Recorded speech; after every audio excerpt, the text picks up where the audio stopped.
Hey everyone, Phil here from Warhammer Online, and today we are taking a look at the second part of the Imperium Nihilus campaign, Vigilus Ablaze. Yes.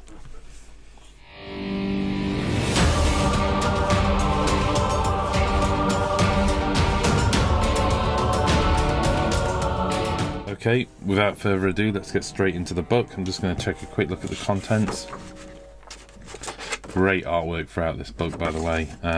Okay, into the contents, we have Chaos Rising, which takes up, I think, approximately about a quarter of the book, and that's all the background story.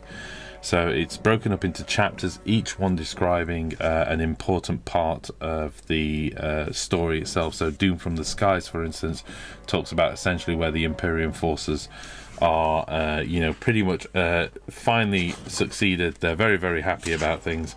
They finally managed to stamp down the Orc invasion. They finally managed to get on top of the Genestealer cult rising. Everything's looking like at last we can see the light at the end of the tunnel. And lo and behold, the skies open up, engine flares, vast chaos fleet just appears, and yeah, ouch, it's all going wrong now, isn't it? But we go on. There's Battle in the Void, Dark of a New Dawn. There's some interesting titles in here, by the way, that may get you in, may get your appetite up. For instance, the Demise of a Legend, coming very much late in the story.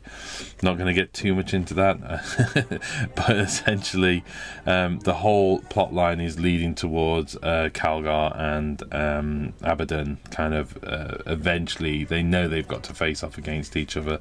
That's got to happen. Abaddon sees it as an important strategic strike anyway to completely demoralize the Imperium, and at the same time Calgar needs that, really knows he's the only one that's going to actually be able to disrupt Abaddon's plans in the end. So we lead towards this demise of the legend, the fallen skies, the planet in flames, and the aftermath, which again kind of gives you a conclusion to the campaign. It's interesting. They do close the story down. There is an end to it. Obviously, you yourself can fight this campaign and create your own alternative ending. It's fought over several war zones, including a lot of new rules in terms of the forces of war. So you've got Black Legion, Alpha Legion. All of this is background information on them. Then we're into the campaign rules section. That's roughly halfway through the book, where you're getting into the campaign rules, which again shows you how to run the campaign, basically, with specific phases. So the first phase of the War of Nightmares, etc. Then you're into narrative play missions. You've got 6 Crucibles of War, 6 Echoes of War, and then the different battle zones that you can fight on, either Spaceship, Perilous Cavern, Raging Inferno. There's an interesting part of the story where Calgar sets fire to the mid floors of one of the hives, with the idea that the flames will burn upwards and eradicate the chaos who had landed at the top of the spires, basically. We have, of course, the Speed War and the Field of Nightmares. We have Warzone rules as well, faction rules, and one thing you'll notice between this book and the first book, rather, is this is heavily focused, of course, on the Chaos faction, as expected. But, you know, all of the data slates, etc., all of the stratagems, relics, warlord traits, and objectives are all dedicated towards the Black Legion. So if you're expecting new data slates or new stratagems for any of the Xenos factions or the Imperium factions, no, that's what part 1 was all about. This is all about the Black Legion. Okay, let's have a quick look through the book, just to go through some of those sections. General thoughts are the artwork, as ever, is incredible. Abaddon is just looking like an absolute boss. Amazing stuff to see. The story itself is great. You know, I've read through it once, so I've got the general principle of the structure. It's definitely worth a read. You know, I think when you consider, you know, 25% of this book is this background story. You know, if you pay the money, take the time, read it. It's a good read. There's some rather tragic scenes in there. There's some great battles in there. In fact, I think I mentioned, let's see if we can find it here. War in the Darkness is interesting. This is where the Chaos has just basically completely underestimated the Genestealer cult. Essentially, the Genestealer cult was psychically shielded from the observations, if you like, of the Chaos as they were planning their attack. So they were unaware the Genestealer cult were there at all. that causes them a whole bunch of trouble that they weren't expecting, if you like. And you see a face-off between Night Lords, etc., and the Genestealer cult and the Craftworld Ulfwe, and all getting involved. And it's fantastic to kind of see the Xenos still play a part in this. And in fact, the sort of Dark Eldar really do release some quite heavy-duty technology along the way as well. We have this space hoist, if you like. This there's a brilliant, let's see if I can find the diagram to this. So it will just have to be Calgar's fires. Let's look at that. This is the section where Calgar sets fire to the upper hive. Great part of the story. Lots of discussion about what they're going to do. It's interesting to see how much the council Vigilus take part in this, actually. They're sort of they are you know, Calgar just doesn't come in and take over. He's working with the planetary governors, and he's constantly trying to find, you know, a solution that works for everybody, if you like. So the idea that the politics are still at play during the war, I think, is really interesting. But my favourite thing, skipping the Void Claw, which I probably shouldn't skip because it's a great bit around this absolutely ginormous weapon. False Tides has this space lift here, this space elevator. I absolutely love the fact that it's got a midway station, and you've got this small captured moon here. Brilliant storyline. It all gets dramatically impacted by the effects of the Void Claw when it's released, which is this huge gravitonic weapon that makes a whole mess of the system. Including things like, you know, creating false tides, draining the oceans, all sorts of stuff that goes terribly, terribly wrong. So this is quite a catastrophic war. I mean, the planet is literally being pulled apart, you know, around you as you're fighting for your very survival. But all good for it. I'm not going to show too much towards the end because we will risk going over, if you like, providing spoilers to the actual close of the narrative campaign, although I think it's had some various good cover anyway. Of Man and Xenos, real interesting piece here because it kind of talks about the role of Eldar. It talks about the Pauper Princes, and the Speed War as well, Cruel Dakka's Speed War, and the fact that sort of Calgar is torn, if you like, you know, and if ever any collaboration with the Eldar is muddied by the fact that they tend to see the Eldar as a single faction from the outside.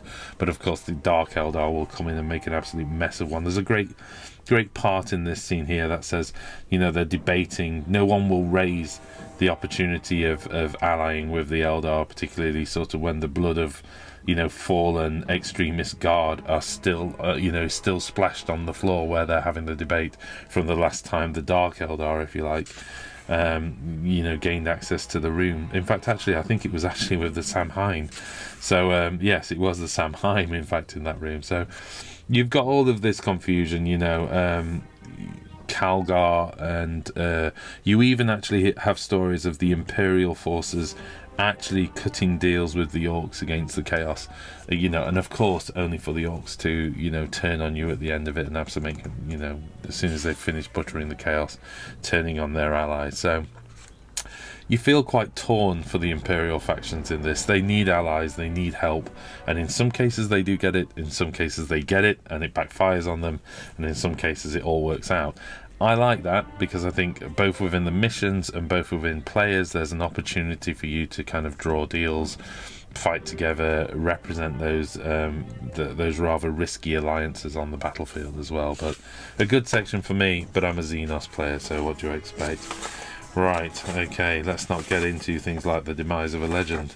Let's have a look at the war zones then, jumping into that section now, which is cool. We have, you know, chaos-held war zones. The Adapters Astartes, as you can see, are clinging onto small factions here. The Genestealer cult are pretty much, you know, on their way out, you know, hanging on to survive. The Imperium holding a whole bunch of stuff. And then the Admech in these stripy lines here. So you can see the Admech there, you know, sandwiched between big chaos in factions, a little bit of Adapters Astartes supporting them, with a little bit of surrounding a Genestealer cult uprising. So very interesting how you can kind of pick these places and you know, do your battles within them and decide where they take place. Each war zone, you know, is, in terms of background, is usually featured across a double-page spread. You've got a bit of information about it, a slightly more detailed map detailing where the warp breaches are, and any Noctilith crown sites. So these are Blackstone sort of relics from the Dark Age, which of course Chaos are taking a great advantage over. The Forces of Chaos section, quite a pretty big section really, talks about everything that was brought there from the Black Legion, the Death Guard, the World Eaters. So as you can see, the Black Legion have by far the greatest stake in the battle, if you like. Bringers of Despair, a warband. Hounds of Abaddon, 1 warband. Lords of Kadros, champions, 5 warbands in there. So it kind of goes through where they are. The Death Guard, World Eaters, Thousand Sons, Iron Warriors, Alpha Legions, Word Bearers, Night Lords, the Flawless Host, the Crimson Slaughter, the Purge, the Scourged, Brazen Beast, Hereticus Militarum, Traitor Legio Titanicus, all classified on how much of those guys showed up. I quite like that. And the Grand Fleet of the Despoiler. So that's the Vengeful Spirit, 12 battleships, 19 heavy cruisers, an estimated of 34 cruiser squadrons, and 84 escort squadrons. This is a huge fleet and undertaking. Absolutely brilliant. I love the scale of this battle. It's great to see this sort of big stuff taking place within the 40k. To look at one of the force pages again, double page spread, providing each one's in terms of, you know, symbols, markings, color schemes, etc. This is the force of the Alpha Legion. You also have a little short story, if you like, about where they took place in it, and then some sort of detailed maps in terms of, you know, detailing the battle that took place. So as you can see, the Order of our Martyred Lady here moving in against the unit of Cadians. And you've got the Benevolent Hands moving in, and it kind of describes the tensions and boiling points, if you like, of the things taking place around the Hive Spy. I think that's Magentine. So again, a little bit of story, a little bit of tactical maps to kind of, for you to say, well, let's play this battle here, let's take part in the campaign there. But great stuff. I don't think you could expect too much more on each of the factions, given the size of the book already. So here we have the Night Lords, Forces of the Word Bearers, and again, more detailed description about where they're taking place. Here you can see the warp breaches, the geomantic lines, so you can see the warp breaches taking place along it. It's good stuff. Lots and lots of background on how Chaos behaves, moves and fights now in 40k, and it's great to see that, you know, the Black Legion on the march again, and being the threat that they need to be. Of course, it's not just about Space Marines. You know, the demons themselves show up. So we've got Demons of Khorne here, and you'll note that later in the book as well, that the new releases for the Demons of Khorne, so some of the terrain that's been released, etc. There are rules for 40k within that as well, so that new temple that's available. There's a bit on Forces of the Imperium, so this is again telling you a similar bit. We've got the Hyperion Guardians, which goes you know, 7 demi-companies of Ultramarines, White Consuls, Black Templars. Pretty much room for anybody. If you've got, you know, any faction, there's plenty of room for you on Vigilus to get involved. Adapters Soritas are in there as well. We have the Combined Defense Force, which is Space Wolves, Ultramarines, Vigilant Guard. So this is about the Optech Combined Force. And again, talking through each one of the war zones and who was at play in those war zones. So if we look at the Vigilus armoured elements, we have Cadian Heavy Armoured, Sondorian Gearheads. Nice. Convoys, Iron Cavalry. Iron Cavalry, cool. Okay, so you get the idea. And of course the Assassinorium in there, causing as much trouble as possible, or at least avoiding as much trouble as possible. Section on campaign rules. I won't go into too much, but just to give you an idea of the kind of thing you can find inside. So it is talking about how to run the rounds, you know, round 1 to 6, and special rules that apply in those rounds. The description of the missions, the narrative play missions, goes through the Crucible of War and the Echoes of War. Again, you've got some general mission special rules, random battle lengths, reserves, sustained assault, objective markers, just clarifying how they take a part in this. You know, any mission may use objective markers, they represent a strategic point, etc. Models within 3 inches. It's just clarifying for these special sort of narrative rules, that certain rules still apply, or if there's a slight variance, to give you information on that. Each one of the missions follows the same format. You get a battle plan, the information on the what armies, how to muster your army, the battlefield itself, deployment, who gets the first turn, how reserves are employed, how sustained assault comes into it. So units brought back into the battlefield using these rules must be set up wholly within 6 inches of the battlefield edge not covered. So this sustained assault, let's just have a quick look at this. If your mission uses sustained assault, any of the attacker's units that are destroyed can be brought back into play later in the game to represent their almost limited supply of reinforcements. At the end of each of the attacker's movements, roll a d6 for each destroyed unit, adding 2 to the result if the unit has the troops battlefield roll. On a 4+, immediately set that unit within 6 inches of the edge of the battlefield. This is very much like the endless assault, that the endless tide rule that was in the Tyrannid campaigns. I really like it. I think that rule in itself is brilliant for Tyrannid players. The idea to set up a defensive zone and just have Tyrannids just screaming on, nice bit of terrain, or you know, some kind of armoured encampment with sentry guns and stuff like that. It's just a great fun game to play, because that really is about just providing each other the greatest opportunity for vast destruction. Stratagems for each player as well come into play, so you have either the defender or attacker. And as you can see, let's just take one of them here, Brutal Assault. This is 3 command points. Use this stratagem when you pick a unit from your army to fight. Within the fight phase, once that unit has fought, it can immediately fight again, so just giving that double attack for 3 command points. Let's take Overwhelming Numbers. Use this stratagem at the end of your movement phase. Add 1 to any rolls you make for sustained assault this turn. So that's the attackers roll, not the defenders. So that means you can spend 2 command points to add 1. You can be already adding 2 for troops. And all you've got to do is get a 4 up. So I think that pretty much guarantees you've got an extra unit coming back on, doesn't it? For 2 command points. The victory condition. At the end of the battle, if one army is totally destroyed, the other army's players win a major victory. Otherwise, count the number of covered battlefield edges as described above. So it talks about the victory conditions and what constitutes as a covered battlefield edge. Again, these are narrative based missions, so this is about winning out as much as you can, or or destroying as much as you can, with some way of assessing the actual the winning element, if you like, at the end of the game. So let's just cover that.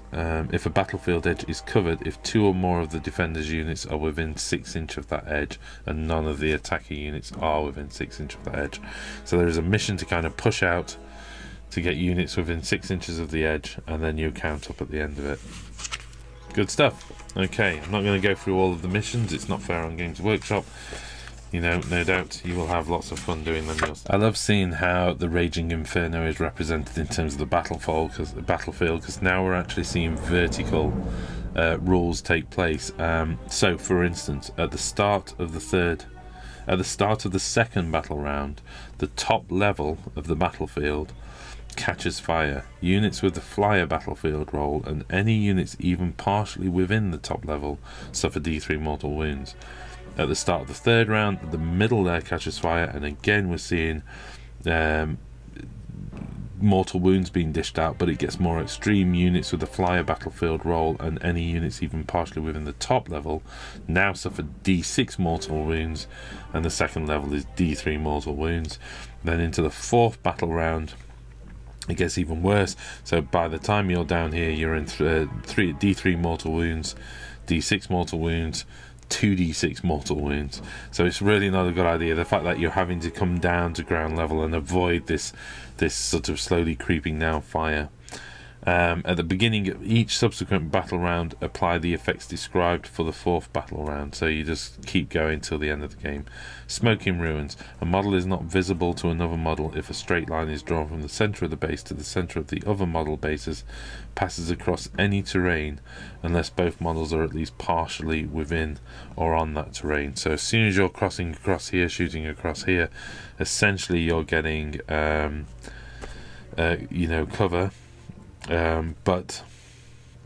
Or rather, better than cover, you're not even visible, So you can only really see each other when you're actually within the same terrain feature.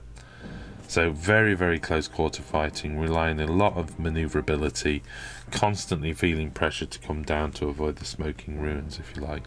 Great way of taking part of the narrative and introducing gameplay, and of course it works fantastically with the new terrain, doesn't it? You know, but I think you can apply those 3 levels even if you've got the old terrain. You could use the 1, 2 and 3 levels anyway and just use it the same way, but certainly something that, you know, brings into show the new terrain.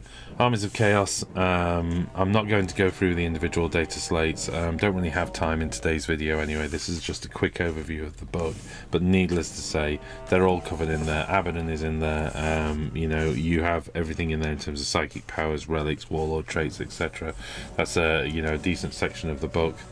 But as you can see, things like Skull Taker, the Skull Altar, all of these rules are fairly public now, and the Blood Master. So you can see how both the demon stuff is taking a role inside the campaign, as well as the Hereticus Astartes.